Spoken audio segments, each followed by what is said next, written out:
As- Assalamualaikum warahmatullahi wabarakatuh. Bismillahirrahmanirrahim.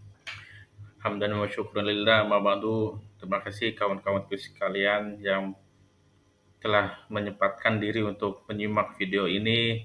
Semoga video ini bermanfaat bagi kita semua. Amin amin ya rabbal alamin. Oke, pada kali ini kita akan belajar bersama-sama mengenai supremasi hukum dalam sistem ketatanegaraan Indonesia. Memahami fondasi hukum yang menjadi pilar utama sistem ketatanegaraan Indonesia dan perannya dalam menjamin keadilan, ketertiban, serta perlindungan hak-hak warga negara. Oke, langsung saja pada materinya.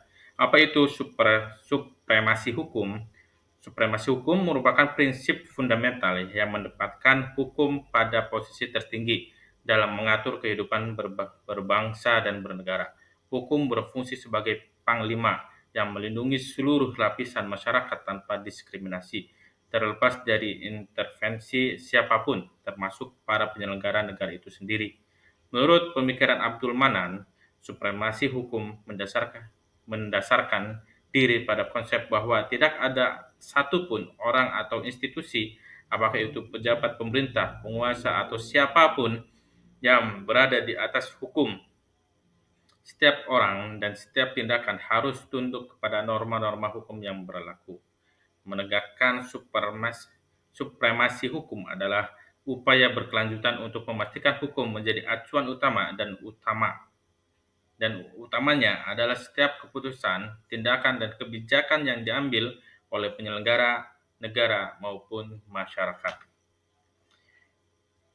Berdasarkan pemikiran Jimmy Asidki, negara hukum modern dibangun atas dua prinsip pokok yang saling berhubungan dan saling mendukung. Di antara prinsip-prinsip tersebut, yang paling esensial adalah pertama, hukum sebagai landasan tertinggi, yang kedua, semua orang diperlakukan sama, yang ketiga, pembatasan kekuasaan negara atau asas legalitas. Ditambah dengan prinsip peradilan yang bebas, tidak memihak, dan jaminan perlindungan hak asasi manusia. Prinsip-prinsip ini secara bersama-sama menjamin bahwa hukum berfungsi sebagai pengendali kekuasaan negara dan pelindung utama hak-hak setiap warga negara dan penyalahgunaan kekuasaan. Supremasi hukum dan konstitusi pilar ketatanegaraan itu, pertama, konstitusi sebagai hukum dasar. Yang kedua ada konstitusi dan konstitusionalisme. Yang ketiga ada undang-undang dasar dan negara hukum. Implementasi trias, politika, dan supremasi hukum. Yang pertama itu ada legalitas, yang kedua ada eksekutif, yang ketiga ada yudikatif, yang keempat ada keseimbangan kekuasaan. Pembagian kekuasaan ini dirancang untuk mencegah penyalahgunaan kekuasaan oleh satu cabang. Kerjasama antara lembaga negara harus senantiasa berdasarkan hukum dan konstitusi, bukan atas dasar kepentingan pribadi atau kelompok.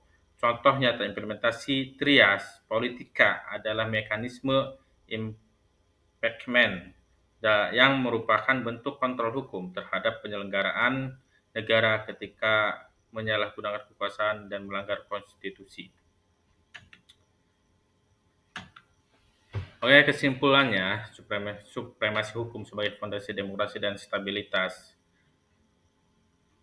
Yang pertama itu jaminan keadilan, menjamin bahwa setiap warga negara mendapat perlakuan yang adil, setara, dan tidak didiskriminasi dalam semua aspek kehidupan bernegara. Yang kedua ada ketertiban dan stabilitas.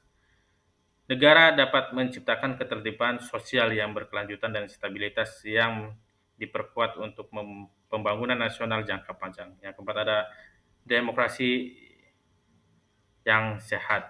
Yang keempat, yang terakhir ada masa depan adil dan berdaulat. Mungkin segitu saja yang dapat saya sampaikan, kurang lebihnya mohon maaf. Assalamualaikum warahmatullahi wabarakatuh.